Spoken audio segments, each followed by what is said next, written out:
நாடாளுமன்ற தேர்தல் கூட்டணி தொடர்பாக துணை முதலமைச்சரும் அதிமுக ஒருங்கிணைப்பாளருமான ஓ பன்னீர்செல்வத்தை என்ஆர் காங்கிரஸ் தலைவரும் புதுச்சேரி முன்னாள் முதலமைச்சருமான ரங்கசாமி சந்தித்து பேச்சுவார்த்தை நடத்தினார். மக்களவைத் தேர்தலில் பாஜக தலைமையிலான தேசிய ஜனநாயக கூட்டணியை மிக வலுவான கூட்டணியாக கட்டமைக்க அக்கட்சியினர் காய் நகர்த்தி வருகின்றனர். இந்நிலையில் தமிழகம் மற்றும் புதுவையில் அதிமுக தலைமையில் மெகா கூட்டணி அமைப்பதற்கான முயற்சிகள் மேற்கொள்ளப்பட்டு வருகின்றன. சென்னையில் நேற்று முன்தினம் நடத்தப்பட்ட பேச்சுவார்த்தையில் அதிமுக, பாமக, பாஜக இடையே தொகுதி உடன்பாடு ஏற்பட்டது.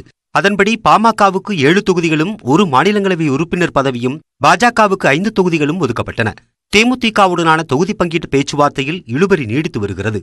இந்நிலையில் தேசிய ஜனநாயக கூட்டணியில் புதுச்சேரியின் சார்பில் முக்கிய அங்கம் வகிக்கும் அகில இந்திய என்ஆர் காங்கிரஸ் கட்சித் தலைவரும் புதுச்சேரியின் முன்னாள் முதலமைச்சருமான ரங்கசாமி துணை முதலமைச்சர் ஓ பன்னீர்செல்வத்தை சந்தித்து பேசினார்.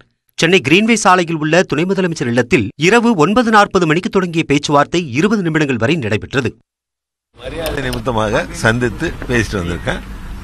தேர்தல் நேரத்தில் இந்த சந்திப்பு தேர்தல் சமயத்தில் என்னென்ன சந்திப்புகள் எப்படி நிகழுமோ அதே மாதிரி சந்திப்பு நடைபெற்றது. தேர்தல் கூட்டணி குறித்து பேசியதாக தெரிவித்த ரங்கசாமி, தமிழகத்தில் அமைந்துள்ள அதிமுக, பாமக, பாஜக கூட்டணி வலுவான கூட்டணி என்றார். அதிமுக, பாஜக, பாமக கூட்டணி முன்னதாக உறுதி செய்யப்பட்டிருக்கு. ஒரு சிறப்பான ஒரு நல்ல கூட்டணி, வலுவான ஒரு கூட்டணி. கடந்த 2014ஆம் ஆண்டில் நடைபெற்ற மக்களவைத் தேர்தலில் புதுச்சேரியில் என்ஆர் காங்கிரஸ் சார்பில் போட்டியிட்ட ஆர். ராதாகிருஷ்ணன் 60,000 வாக்குகள் வித்தியாசத்தில் வெற்றி பெற்றது குறிப்பிடத்தக்கது. இந்நிலையில் தேர்தல் கூட்டணி உறுதியானதைத் தொடர்ந்து மூத்த தலைவர்களுக்கு பாமக நிறுவனர் ராமதாஸ் திண்டிவனம் அருகே உள்ள தைலாபுரம் தோட்டத்தில் நாளை விருந்தளிக்கிறார். இதில் முதலமைச்சர் எடப்பாடி பழனிசாமி கலந்து கொள்ள உள்ளதாக தகவல்கள் தெரிவிக்கின்றன.